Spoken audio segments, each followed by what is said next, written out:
محترم ناظرین، السلام علیکم۔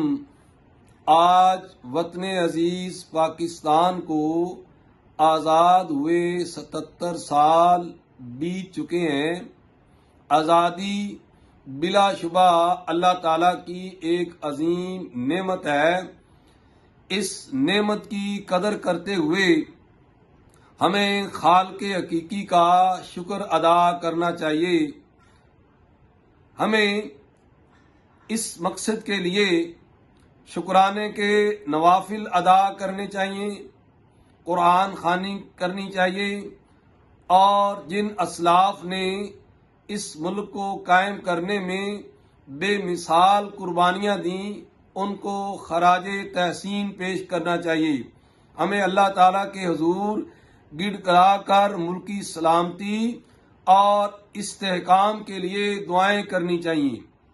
قرآن مجید سورہ ابراہیم آیت نمبر 7 میں ارشاد باری تعالیٰ ہے، لَإِن شَكَرْتُمْ لَأَزِيدَنَّكُمْ، اگر تم شکر بجا لاؤ گے تو میں تمہیں اور زیادہ دوں گا۔ آج وقت کا تقاضا ہے کہ ہمیں ذاتی اور اجتماعی سطح پر اپنا محاسبہ کرنا چاہیے۔ جس مقصد کے لیے یہ ملک قائم کیا گیا تھا، اس مقصد کے حصول کے لیے انتھک جدوجہد کرنی چاہیے۔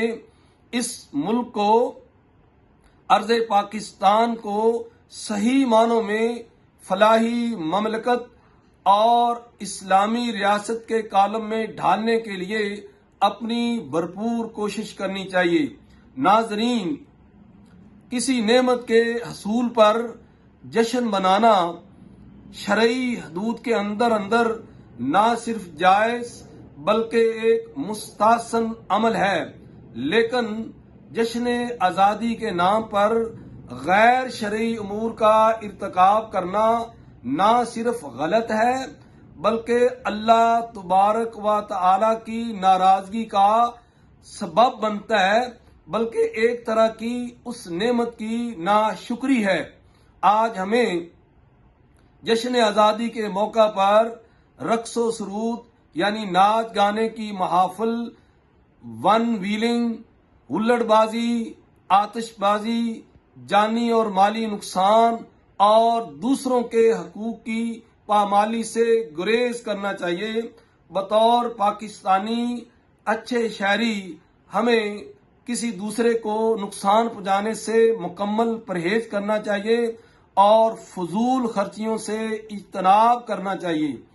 ناظرین، اگر آپ کو یہ میری ویڈیو پسند ہے تو پلیز اس کو لائک کریں اور اس کو سبسکرائب کریں۔